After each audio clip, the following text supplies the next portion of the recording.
Welcome to the Overland-Workshop. Driving in convoy. If you are planning to drive with friends, even clients, in a convoy, there are certain rules that should apply in the interests of all of those in the convoy. Convoy etiquette dictates that you, no matter where in the convoy your vehicle is sitting, it might be in the front one day, at the back and the next day, all the way from the right in the front, all the way from second from the back, your responsibility is to the person behind you.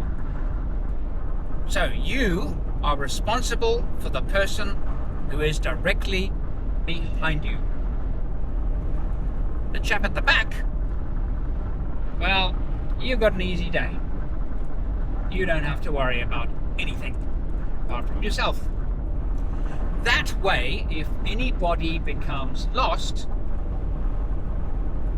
then it's not their fault. It's the fault of the person in front of them. That's the first most important rule. It is a fail-safe rule. And I'm actually surprised on how many people don't know this rule. Alright, secondly, who is responsible for navigating? The person in front will do the navigating.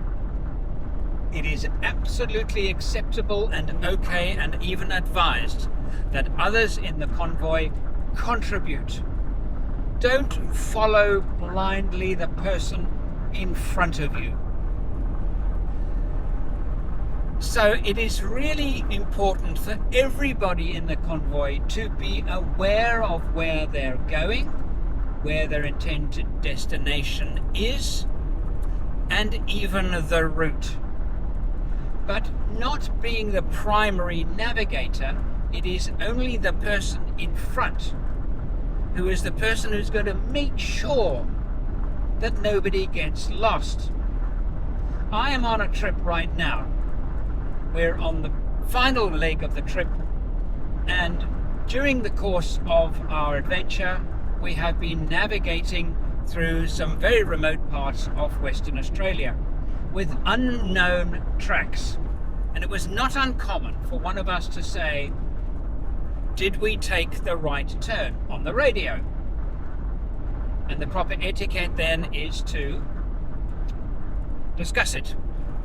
Brief discussion to verify that not only are we going in the right direction and that the selected route is the one agreed to, but that everybody concurs that in fact the correct route is taken. If you feel in the convoy that the incorrect route has been taken and that it might have consequences, for example, you might not be going via a place that you really wanted to visit. You might feel that your fuel reserves might not be able to cope. Then it's your responsibility to speak up, and it is the responsibility of everybody, specifically the leader and the person in front doing the navigation, to listen and pay attention. Each individual vehicle is responsible for their own fuel. Because of that, it is imperative that everybody in the convoy understands the route and understands the distance expected during that leg. It is not the responsibility of the convoy leader or tour leader for the range of each individual vehicle. That is absolutely not the case. Radio etiquette. The person in front dictates the channel frequency. Again, it can be discussed. Because the person in front will be the first ones to see the road signs, for example in Australia, often mine sites, you'll be driving near or close to mine sites where there is mining activity and vehicle activity, they will have signposts at the side of the road with a recommended UHF frequency. A person in front will therefore recommend that frequency to the remainder of the convoy. Everybody in the convoy, after changing frequency, must concur their name and concur the frequency. You do it twice. You do it just before you change frequency. You say, Andrew, changing to 40. Change to 40. And you click the microphone and say, Andrew, on new frequency. It is the responsibility of every vehicle to do that.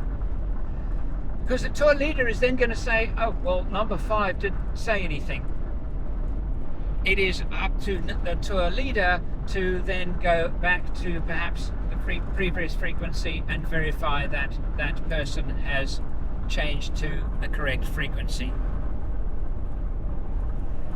If there is a warning given by the lead vehicle, cattle on road, it's not always necessary for every vehicle to verify that they have heard it, but it's good manners to do it.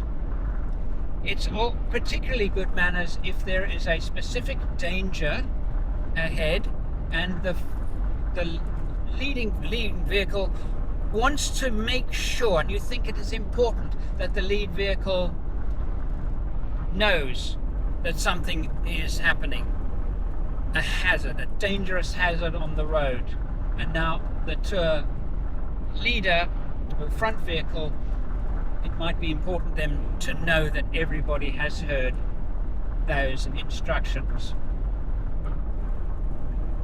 Lastly, speed.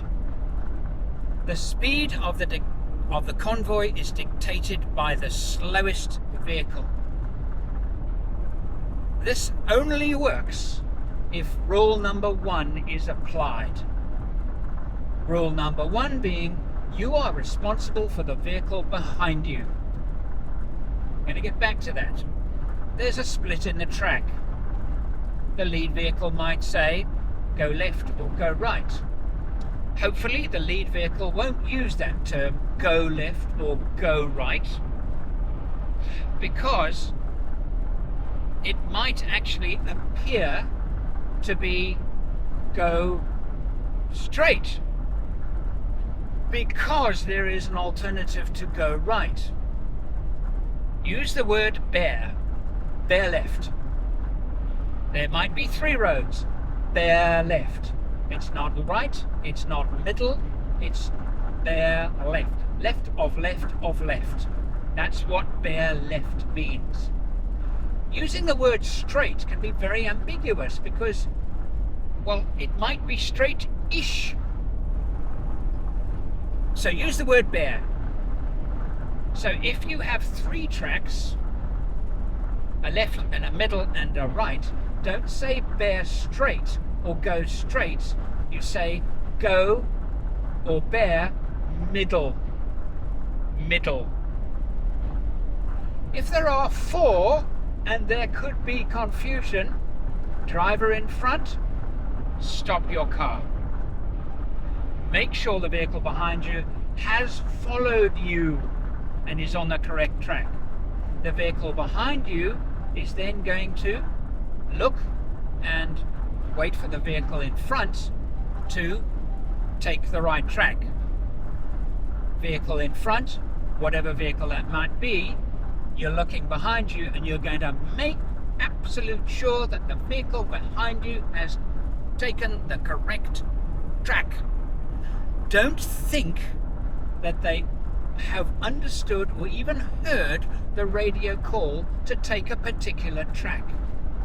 Stop your vehicle, make sure that they have taken the turning that you have taken. It is good radio etiquette to say, let's, for example, Heiner is in front of me now and he's taken a left turn. I see him taking a left turn. Easy. on the radio, Hannah, I've seen you. Hannah then knows that the vehicle right behind him has seen him take the turn. He can then go. He knows that the vehicle behind him, over which he has responsibility, has seen him. Now, I'm going to make that left turn, and I'm going to do precisely the same. I'm going to look behind me, and hopefully the person behind me is going to say, Andrew, see you turning left. Good, I can go. Very, very smooth, very, very safe. It is very easy, though, to forget the person behind you. If that person gets lost, you are responsible for going to find that person.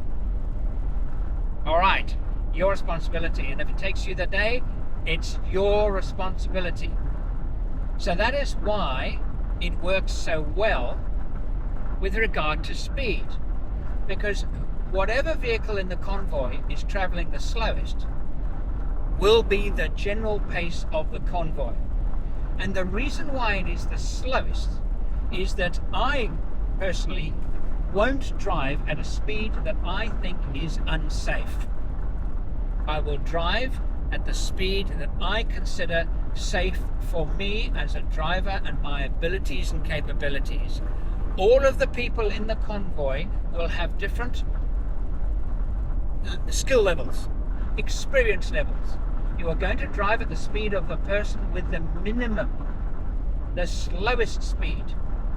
Therefore, this is a safe convoy. If you are in the convoy and you need the person in front of you to stop, you need assistance, you can flash your lights, good idea, but flashing lights can be misinterpreted. If a turn has recently been taken, you might want to just flash your light saying, I see you, thanks very much, instead of using the radio. That's acceptable too. But if you need assistance, a very good way of attracting attention is to leave your headlamps on high beam and flash them repeatedly.